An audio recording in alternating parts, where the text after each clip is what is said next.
সেবা দেওয়ার জন্য। যেমন উনি কিন্তু মাত্র 15 দিনে একটা নামজারি তিনি পেয়ে যাচ্ছেন।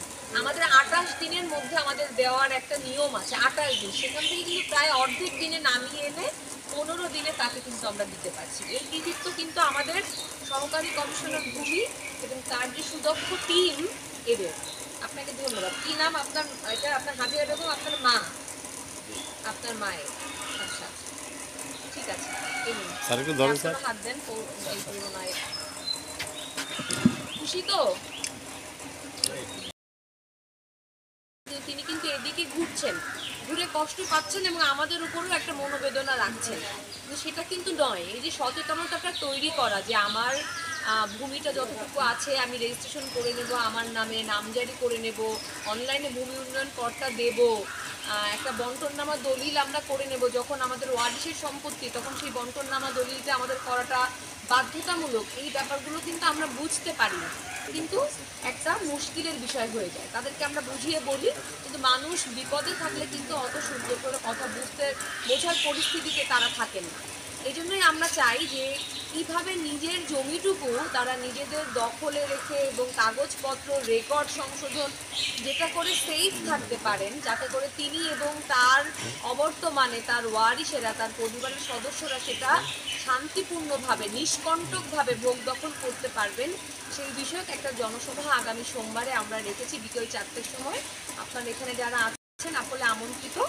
এবং আমি চাই আমাদের সহকারী কমিশনার ভূমি এবং আমাদের সুদক্ষ যারা কর্মচারী রয়েছেন এবং আমি সেখানে উপস্থিত থাকব, সকলের অংশগ্রহণে এবং প্রচেষ্টায় এই যে ভূমি সেবা সপ্তাহ এটার পুরোটা সফলভাবে আমরা সম্পন্ন করতে পারব।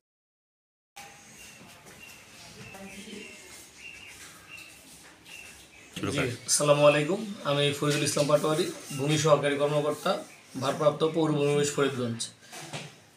গণপ্রজাতন্ত্রী বাংলাদেশ সরকারের নির্দেশনা অনুযায়ী ভূমি মন্ত্রণালয় কর্তৃক ভূমি সেবা সপ্তাহ 2024 উদযাপিত হচ্ছে। আজকে থেকে 14 জুন চলবে 7 দিনের এই সেবা সপ্তাহ। এই সেবা সপ্তাহ উপলক্ষে আমরা দৈনিক যে কাজগুলো করি এটা আরও দ্রুত দেওয়ার চেষ্টা করব এবং একজন গ্রাহক কী কী সেবা পেতে পারেন ভূমি অফিসে, মূলত জনসচেতনামূলক সেবা সপ্তাহের আয়োজনের মূল উদ্দেশ্য হলো সচেতনতা তৈরি করা, কী কী সেবা উনি দ্রুত পেতে পারেন। ভূমি উন্নয়ন কর আদায়, নামজারি, তারপরে তাৎক্ষণিক যে কোনো পরামর্শ ভূমি বিষয়ক, যে কোনো ওনার খতিয়ানটা কী অবস্থায় আছে, খতিয়ানের হালনাগাদ তথ্য উনি আইসা যাচাই করতে পারবেন সহজে আমাদের কাছে। আর ভূমি উন্নয়ন কর নিবন্ধন, একজন গ্রাহক জমির মালিক, ওনার জমির নিবন্ধনটা বাধ্যতামূলক করছে গভর্নমেন্ট সরকার। কারণ হলো ওনার জমির তথ্য উনি জানবেন, অন্য কেউ জানার সুযোগ নেই। আগে এটা ওপেন ছিল, যে কোনো কেউ ভূমি উন্নয়নকে পরিশোধ করতে পারতেন। এখনও আছে কিছু কিছু ক্ষেত্রে, যেমন প্রবাসীদের বেলায় প্রতিনিধি যারা আছেন ওনার পক্ষে, ওনার স্ত্রী সন্তান, তারা প্রতিনিধি হিসেবে দিতে পারেন ভূমি উন্নয়ন কর। এছাড়া গ্রাহক সরাসরি দিতে হবে।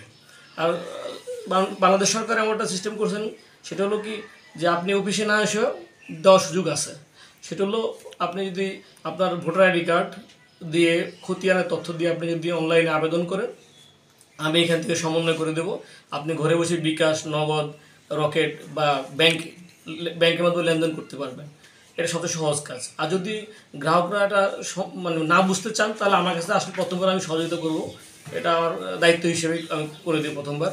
আর দ্বিতীয় বিষয় হলো, কেউ নামজারি অনলাইনে সকল কাগজপত্রের ডকুমেন্ট দিয়ে আবেদন করেন, আমি এটা সরজমিন তদন্ত সাপেক্ষে আমি প্রতিবেদন দাখিল করে দেব। এটাই হলো সপ্তাহের প্রতিদিন আমরা এই কাজটা করে থাকি। কিন্তু জনসচেতনতা বৃদ্ধির লক্ষ্যে বাংলাদেশ সরকারের ভূমি মন্ত্রণালয় এটা সেবা সপ্তাহ হিসেবে ঘোষণা করেছেন।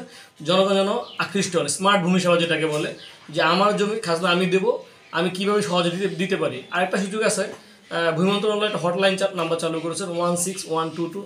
যদি আপনি কোনো কিছু না বুঝেন, কোনো কিছু জানতে চান, আপনি এই হটলাইন নাম্বারে ফোন দিয়েও সহজে জানতে পারবেন।